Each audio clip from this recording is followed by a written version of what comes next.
Buenas tardes, bienvenidos. Tengo la impresión de que se está cometiendo un crimen, que lo que se hace en la ciudad de Buenos Aires por un sentimiento político y de adhesión a los medios es cada vez más peligroso. Cuando hay contagios, algún porcentaje muere. Cuando esos contagios pueden ser evitados con el aislamiento, antes con la cuarentena, y se abren todas las puertas, más personas van a estar contagiadas. De esas personas algunos van a morir. Este es un crimen de una intencionalidad política insoportable, que no se puede sostener ni se puede silenciar. No se puede estar dando vueltas que uno dice una cosa y otro otra. Que Kicillof dice una cosa y su ministro Goyan lo mismo, pero que del otro lado, cuando se cruza el riachuelo, Quirós y Rodríguez Larreta dicen algo completamente distinto. Buenos Aires es el gran foco para todo el país, porque es Buenos Aires el epicentro de todas las grandes actividades que se desarrollan cuando la gente se tiene que mover por temas importantes. La apertura comercial y todo lo que se hizo desmadró lo que pasa en Buenos Aires desde el 30 de abril en adelante y consecuentemente a toda la Argentina. Ojalá que esto que pasa en Boca y River se convierta en una utilidad, porque si hay 19 personas en Boca, de los cuales 14 son jugadores que se han contagiado, es porque el contacto contagia.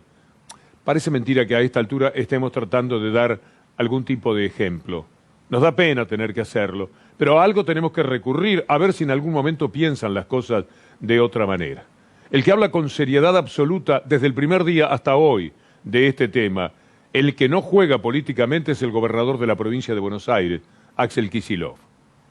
La situación que se vive epidemiológica en el AMBA, y hablo primero del AMBA, es de una, llamémosla, estabilidad, pero tremendamente frágil. Y la verdad es que la situación no está mejor, ni está igual, está peor en los últimos días.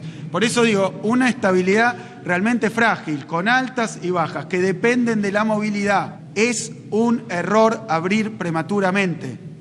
Es un error abrir de más. Seguir cuidándonos lo más posible es el mal menor. No hay que aflojarle ahora. Si a este virus le das un poco de ventaja, se escapa. Recordemos estas palabras de Axel Kicillof, tengamos en cuenta, y sobre todo la actitud diferente por completo que hay de quienes están responsables de la ciudad de Buenos Aires. Le vamos a mostrar a Quirós, a Rodríguez Larreta, lo que ha sucedido con la apertura en Europa. Están otra vez preocupados. Vamos a hacer una rápida síntesis de lo que podría llevarnos un programa si queremos hablar de la angustia que se renueva en Europa por el coronavirus. Llegaron desde toda Alemania para protestar contra las medidas restrictivas del gobierno frente a la pandemia. No creo que haya una pandemia. Sí creo que la enfermedad existe, pero no que haya una pandemia. Y que nos llegan desde Bélgica, porque varias personas fueron detenidas durante disturbios en una playa de la costa de ese país. Se produjeron a partir de una orden de evacuación que se hizo porque había muchas personas en ese lugar que no estaban cumpliendo con las medidas más básicas contra el coronavirus. Miles de israelíes se manifestaron por 10ª semana consecutiva en Jerusalén, exigiendo la renuncia del primer ministro Benjamin Netanyahu. Netanyahu enfrenta además fuertes críticas por lo que los manifestantes consideraron son debilidades en su manejo de la crisis sanitaria. Donde pongamos la mirada, nos vamos a encontrar con un panorama así, otra vez en Europa. Los jóvenes se han llevado todo por delante allí y ahora la preocupación está en un crecimiento constante. Miren lo que dice el doctor Alberto Kornblit, una de las eminencias científicas de la República Argentina. Lean conmigo, por favor. El 18 de agosto, 3 días antes del 21, sobrepasamos los 6.000 muertos. Y si no se toman medidas más estrictas, la duplicación de muertes acumuladas empieza a ocurrir cada 21 días. En septiembre, 12.000, en octubre, 24.000, en noviembre, 96.000, diciembre, 182.000. Se puede llegar a una cifra absolutamente atroz, terrible, criminal, cuando llegue la Navidad. Y otro más de los aciertos de Alberto Kornblit en el cohete a la Luna. Paradójicamente, los anticuarentena, defensores de libertades individuales a costa del prójimo, han logrado convencer a una parte de la sociedad de que estamos en cuarentena cuando en realidad no lo estamos. y que hay que abrir muchas actividades de las que ya están abiertas. Lógicamente el gobierno no es inmune a este discurso que taladra, sin fundamentos científicos sólidos, los medios de difusión libertarios de mercado. Sin duda los números podrían ser al día de hoy peores, y si no lo son, es porque en abril hubo una cuarentena en serio. Esto hizo que la progresión de mayo partiera de 375 muertos y no más, y ahora estamos arriba de los 8.000. Mire lo que dice el doctor Adrián Paenza desde los Estados Unidos. Estamos teniendo 1.000 muertos cada 3 días. La pregunta es, ¿estamos dispuestos a seguir con esto? Porque esto es una realidad. En algún momento hay que tomar una determinación. Lo que hace falta también es empezar a mirar nuevamente los números. La batalla ideológica con respecto a que la cuarentena es mala, la ganó la derecha en la Argentina. La batalla ideológica con respecto a que la cuarentena es mala, la ganó la derecha en la Argentina. Entonces hay que volver a escuchar a los científicos. Y cuando digo a los científicos no me estoy refiriendo solamente a los médicos, a los virólogos o a los infectólogos. Hay que empezar a mirar qué es lo que dice la ciencia con respecto a las proyecciones. Lo que dice Adrián Paenza, que es una verdad a cada frase, es como para que por lo menos miremos de verdad lo que está sucediendo y tomemos alguna decisión en ámbitos donde tienen la responsabilidad sobre el resto de la gente, sobre las demás personas. Si estamos hablando de millones, Axel Kicillof pide algo que me parece que inundó de pronto el escenario que parecía de trabajo conjunto y todo aquello, y que ahora se ha convertido en un verso, en la actitud que ha asumido la ciudad de Buenos Aires, despegándose evidentemente de lo que era la voluntad del gobierno nacional, que también para evitar más conflictos, porque sabe perfectamente cómo van a jugar en ese conflicto los medios, ha dejado hacer a la ciudad de Buenos Aires, ha permitido todas estas aperturas, que no van a servir a la economía porque mucha gente se cuida, porque la clientela no es lo mismo, y que va a determinar más gastos de aquellos que abren su comercio frente a una recaudación magra en la mayoría de los casos. Lo que dice Kicillof sobre terminar con el juego de la política me parece que es algo que debería ser un ejemplo. Estamos en medio de una pandemia. Este no es un año electoral, es un año de pandemia. No es momento para hacer política con la enfermedad, no es momento para hacer política con algo tan delicado como lo que está pasando. Necesitamos que nos ayuden, absolutamente todos. Hay una parte que pareciera que incentiva y que busca que la gente salga y se contagie. Y después van a venir a ver cuánta gente se contagió y van a decir fue mucha. No es un año para politizar la cuestión. Hay que dedicarnos a cuidarnos. En el arrastre de los medios de llevarse todo por delante volví a caer, pero yo ya estoy más o menos entrenado. De todas maneras, a los lectores de Clarín que eventualmente puedan estar mirando esta columna, quiero decirles que una vez más su diario ha mentido. Ha mentido la gente de Mañeto con la alevosía que les caracteriza. El otro día yo mencioné que había en Buenos Aires la mayor cantidad de muertes por ciudades en el mundo. Vamos a desarrollar. Este es el título que inmediatamente me sacó Clarín para atacar lo que había dicho, pero qué curioso, diciendo que había señalado la verdad, a la que dentro de lo posible estamos afiliados. Ahí está el ataque de Clarín. Yo había mencionado además que la cifra en aquel momento de 7.000 a 8.000 muertos equivalía a 35 o 40 aviones con 200 pasajeros, para tomar dimensión de la tragedia. Un avión nos tiene hablando semanas y semanas si se cayera, y esto ocurre cada muchísimo tiempo. Ahora se han caído 35 o 40 aviones, decía. Por supuesto que me refería a la cantidad de muertos en la Argentina, porque en la ciudad de Buenos Aires estamos arriba de los 2.000, entonces no había una correspondencia. Pero ellos quisieron señalarlo de esa manera, tratando de acercar una mentira más a la gente. El cuadro que yo les presenté el otro día lo puso Clarín porque no tiene más remedio, ya que estaba hablando del tema, algo les llevó a hacerlo con esta seriedad que ahora muestran allí.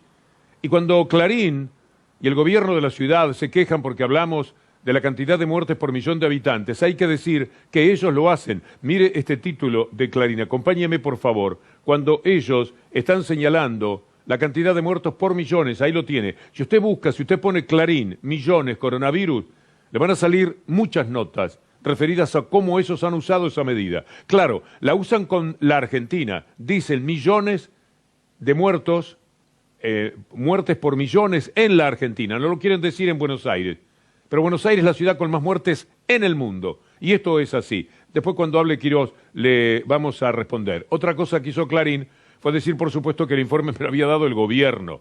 No, el informe se saca muy fácilmente, ustedes pueden hacerlo. Google, COVID cases, así, cases, escríbelo. Esa marca los mapas, ellos también tuvieron que ir ahí a sacar ese mapa. La cuestión es que el otro día en la conferencia de prensa le preguntaron a Quirós cómo iba a ser con la ciudad que tiene más muertes, mayor letalidad en el mundo.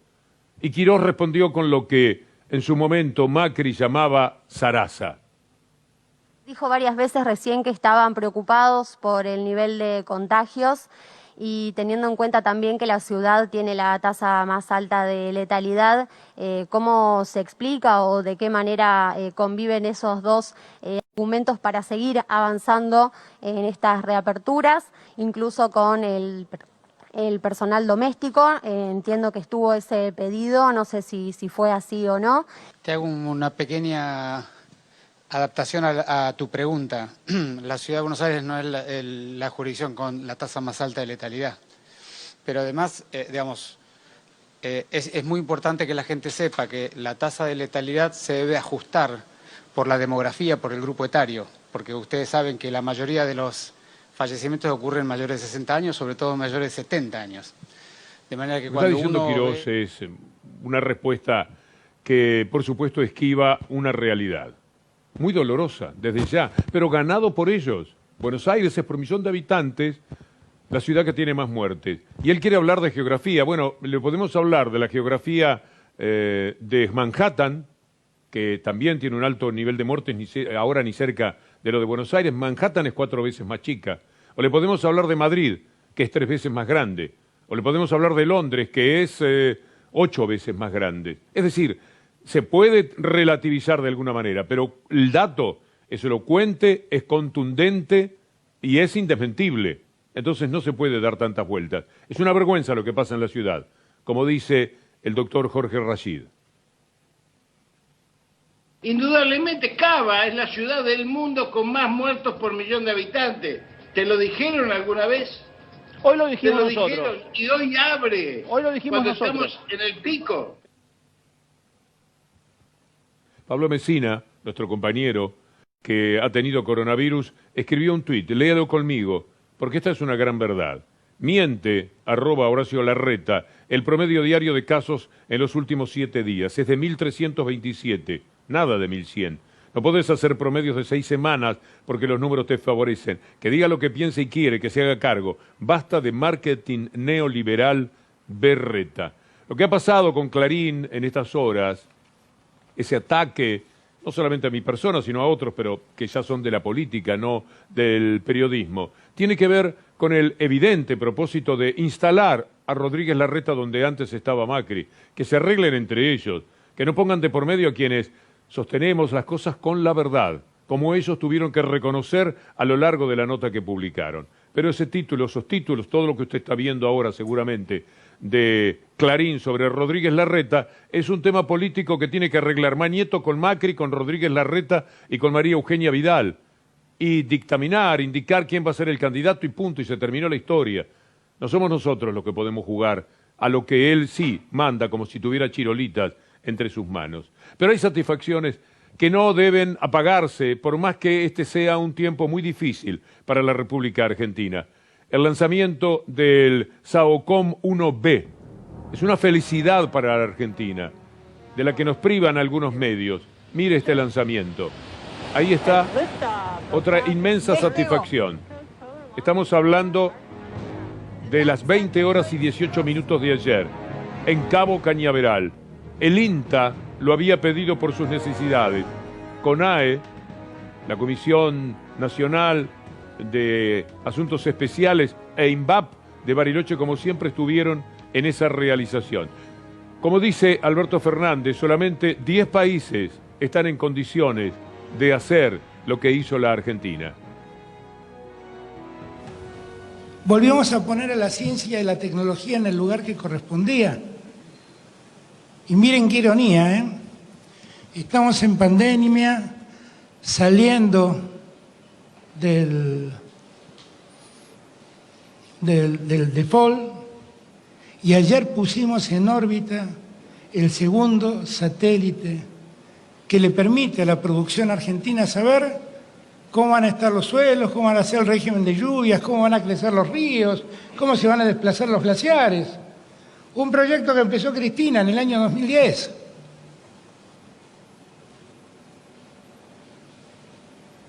Yo cuento todas estas cosas para que todos entendamos del esfuerzo enorme que estamos haciendo como país. Y que cuando algunos dicen, me voy de este país del diablo, o el día que ganó Alberto perdí las esperanzas, que se dé cuenta lo que este país es capaz de hacer en medio de tanta crisis.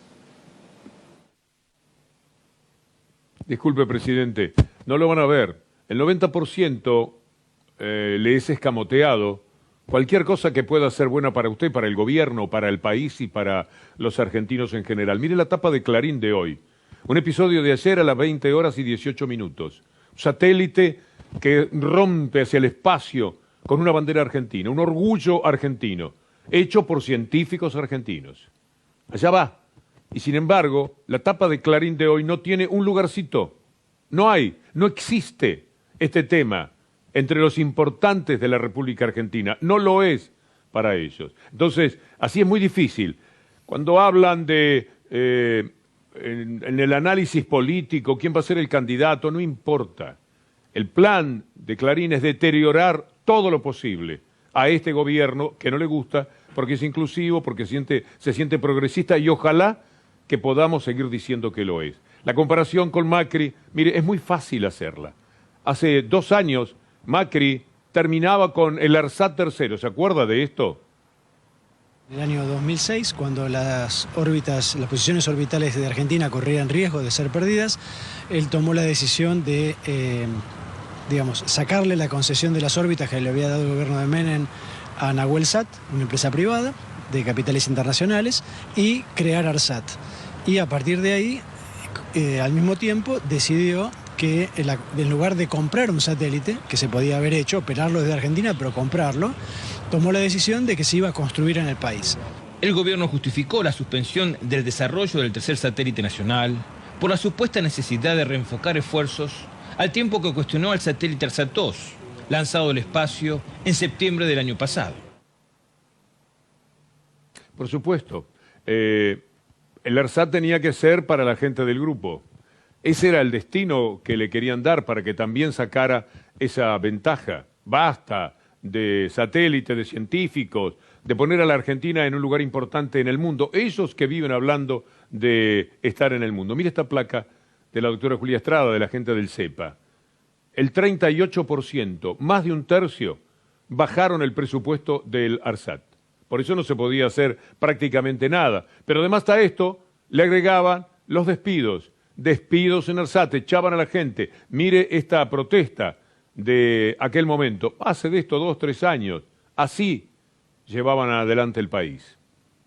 Usted está despedido, comenzó en el sector público y ha seguido en las últimas horas contra 30 técnicos del país. Nos referimos a trabajadores de la empresa estatal de telecomunicaciones y fabricación de satélites ARSAT. Esto es lo que sucedía en la Argentina de entonces. ¿No es distinto, no es casi una metáfora que en plena pandemia, en medio de tanta dolor, de tanta preocupación, de tanta criminalidad de ciertos gobernantes, se pueda lanzar al espacio un satélite, ser uno de los 10 países que puede hacerlo, que vaya a trabajar en cosas importantes que había reclamado en su momento el INTA, que tienen que ver con la producción, etcétera? Parece mentira. Cuando el hombre viajaba a la luna, estaba no llegando solamente a la luna en algo poético, estaba sentando las bases de todo lo que se pudo hacer después en materia satelital, lo que tiene que ver con todo lo que pasó a partir de 1969 para el mundo.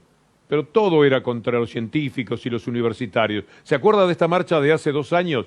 Una de las marchas más extraordinarias que haya tenido el país. Muchas gracias a la gente de Debate Mendoza, a Carlos Almenara, por recordarnos este episodio, porque la verdad es que algunas cosas se nos pueden escapar, por cierto. Bueno, ahí están. Esta sí que es una marcha. Mire si toma la foto el grupo para decir así será la marcha de mañana. No, así era la marcha de ayer. Así era la marcha del dolor de los universitarios que no podían más en la República Argentina. Abajo la educación, abajo los científicos, abajo el ARSAT. No hay presupuesto, dinero solamente para jugárselo. Macri con sus amigos del country, como dice Gustavo Silvestre. Veamos otra vez, para terminar este tramo de una manera que nos permita sonreír, el despegue del SAOCOM 1B. Veámoslo, porque hace seguramente bien, lleva la imaginación hacia el espacio y lleva también la comprensión de la política hacia lugares donde uno se puede sentir más orgulloso de su gente, porque su gente son los científicos que festejaban en Bariloche, festejaban en Córdoba, en sus túnicas blancas, estaban allí de puños apretados diciendo vamos a Argentina. Esto es bueno que se pueda decir en un momento en el que estamos tan preocupados. Vamos a Argentina, se puede decir porque hay gente que está trabajando de verdad, pese a toda la contra, a todas las mentiras con las que hay que luchar cada día, a esa payasada que está haciendo la oposición, que no quiere discutir proyectos importantes que pueden permitir al país avanzar en la justicia, en los impuestos, que por una vez le van a pedir a los ricos, y de eso nos vamos a ocupar mañana. Y otro logro extraordinario. Seguramente mis amigos hinchas de Gimnasia deben estar diciendo de sí que es del Lobo. Bueno, sí, lo digo. Es humilde hincha de Gimnasia, ese hijo de trabajadores del barrio del Mondongo, de la ciudad de La Plata, ese economista que se fue a quemarse las pestañas en Europa y que era uno de los más reconocidos en aquel momento, se vino antes de los 40 años para luchar con la Argentina. Lo han atacado vilmente, bochornosa, vergonzosamente, que saca chispas contra el Real Madrid, que no sabe, que se vaya, que deje de probar. Lo van a ver en la síntesis que tenemos preparadas. Ese hombre hoy tuvo la alegría de decirle esto a los argentinos. En los últimos días se han trabajado las condiciones de una oferta que tuvo una aceptación masiva por parte de nuestros acreedores, fruto del proceso de diálogo que se estableció en los pasados meses, y lo que hoy tenemos es que el 99% de la deuda pública en moneda extranjera, bajo ley extranjera, ya ha quedado reestructurada. Esto se condice con una adhesión total al canje del 93,55%, que por obra de las cláusulas de acción colectiva eleva el porcentaje reestructurado al 99%, y eso pone a Argentina hoy en una situación muchísimo más sana y más sólida que aquella que se enfrentaba el día 10 de diciembre del 2019. Y la Argentina hizo mucho hasta el 2015 para que el mundo entendiera que esa cláusula tenía que ser cambiada, porque de otra manera siempre se corre el riesgo de que empezaran los fondos buitres a fastidiar. Bueno, la Argentina no tiene fondos buitres en su futuro inmediato y tiene años para pagar, y se ha sacado de encima. Le pregunté a Adrián Paenza, ¿por dónde lo tengo? ¿Me lo alcanzan, por favor? Lo que Adrián me respondió es un edificio de 1000 y pico de pisos. Si ponemos en billetes de $100 lo que la Argentina se sacó de encima. Piensen ustedes que un edificio de más de 1000 pisos se está por venir encima. Lo tenemos al hombro. Eso era la Argentina. Esto es lo que se sacó de encima hoy, los 37.500 millones de dólares que no va a haber que pagar en estos años. Esto es lo que ha conseguido la Argentina, y una quita formidable, mucho menos y pagado el más tiempo. Y lo mismo va a suceder con el Fondo Monetario Internacional, ya lo va a ver. Por eso la satisfacción de Alberto Fernández hoy. El sábado, ¿no, Martín? Pudimos hablar con la directora ejecutiva del Fondo Monetario Internacional, y entonces le recordé lo que hicimos con Néstor. Le dije, nosotros vamos a cumplir con ustedes. Pero déjeme recordarle lo mismo que le dije el primer día que hablé con usted. Deje que lo hagamos a nuestro modo. Porque lo que nosotros no vamos a hacer es pedirle a nuestra gente más sacrificio, porque nuestra gente ya no está en condiciones de hacer más sacrificio. Me va a matar, Adrián, todo lo que lo tuve sacando la cuenta hoy, porque se me ocurrió tratar de ponerle un peso, de ponerle un volumen, porque 37.500 millones de dólares no caben en nuestra cabeza. Lo que la Argentina se sacó de encima, se puso a hacer cuenta en 2 minutos. Me respondió, 11.000 pisos tiene el edificio que la Argentina se sacó de encima. 11.000 pisos. Eso es algo muy pesado, ¿no? Es aliviador saber que lo han hecho. Que ese muchacho de 38, 39 años se sentó a jugar con los taúres mayores del mundo, el BlackRock y todo lo demás, y con toda la hinchada en contra, porque la otra mucho no participaba, porque no sabe, porque no entiende y los dejaban jugar a lo Mañeto, lo Pratgay, lo Melconian, lo Macri de este mundo. Ahora, si 11.000 pisos tiene el edificio que nos hemos quitado de encima en billetes de $100 para pagar esa deuda, ¿de cuánto sería la deuda? Cuando Macri le pedía al Fondo Monetario Internacional hace 2 años desesperadamente que le mandara toda la plata del 2019, porque tengo las elecciones, ¿sabe? La última semana hemos tenido nuevas expresiones de falta de confianza en los mercados, específicamente sobre nuestra capacidad de lograr financiamiento para 2019. Por eso quiero anunciarles que hemos acordado con el Fondo Monetario Internacional adelantar todos los fondos necesarios para garantizar el cumplimiento del programa financiero del año próximo. Esta decisión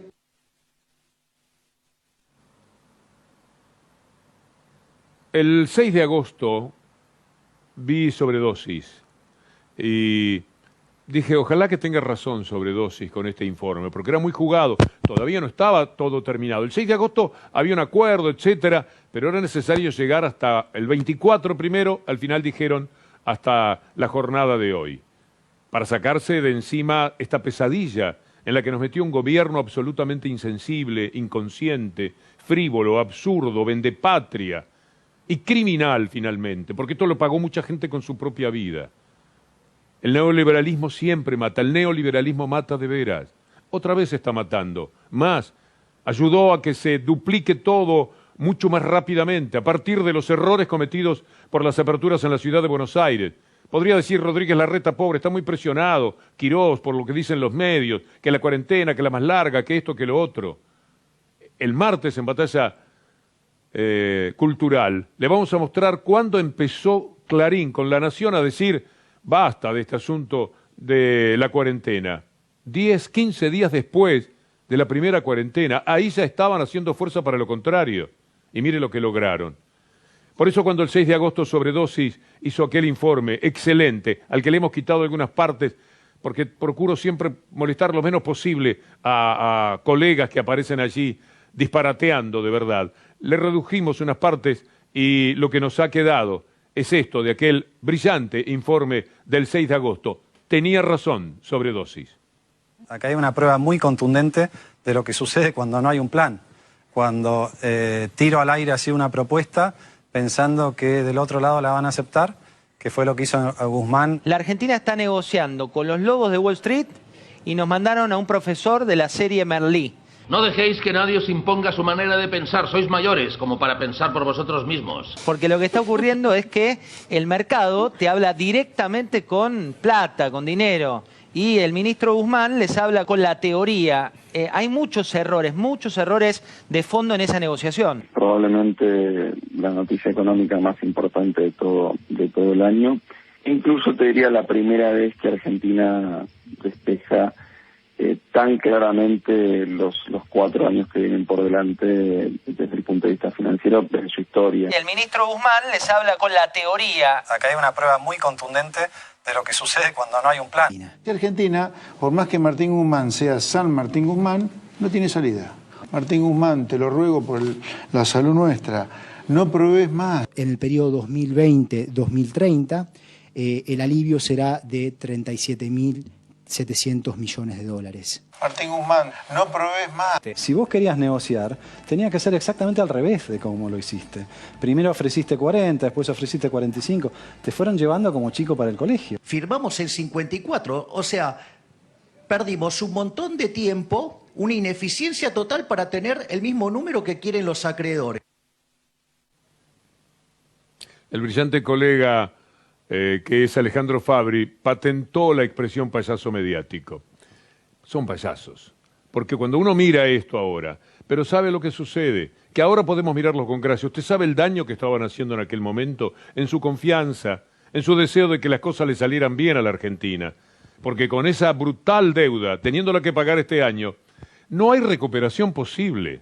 Por más que el gobierno dijera, bueno, vamos a intentar salir, no podrían. No hay manera, con la pandemia, con lo que dejó la tierra arrasada del neoliberalismo. Y encima, teniendo que pagar ahora, darle miles y miles y miles de millones de dólares, ¿dónde van a salir? Con los gauchos más ricos reteniendo soja, con Mañeto a través de Telecom haciendo correr a la gente detrás del dólar para que suba. Son muchos enemigos. Entrénese, por favor. Infórmese de todo lo posible. Desconfíe de lo que le decimos, hasta de nosotros, por cierto. Revise cada cosa, pero hágalo. Hay que trabajar mucho de ciudadano, hay que saber cómo viene la partida. Es muy complicado. A este gobierno que paga la deuda, que saca un satélite y que se comporta con decencia, lo quieren tirar abajo. Y no está bien. Y no lo digo de ninguna manera como militante del gobierno. El gobierno pasa por donde estoy parado en la vida de mis sueños. Desde hace muchos años, antes de que existiera kirchnerismo, Alberto Fernández y todo lo demás en la vida política del país. Ahí está uno detenido, tiene un sueño. Si viene gente que lo cumple, bueno, hay que tratar de apoyarlo porque sería muy necio, demasiado necio, no hacerlo. Digo esto por esa nota que sacó Mañeto con sus esbirros en la jornada de ayer para atacar una vez más. Amigos, ahora Pablo Dugan, gracias Julián Capazo, Anabela Sánchez, Leandro Gabriel, Sergio González aquí en la cámara, muchas gracias Sergio y a todos nuestros compañeros. Hasta mañana, si Dios quiere.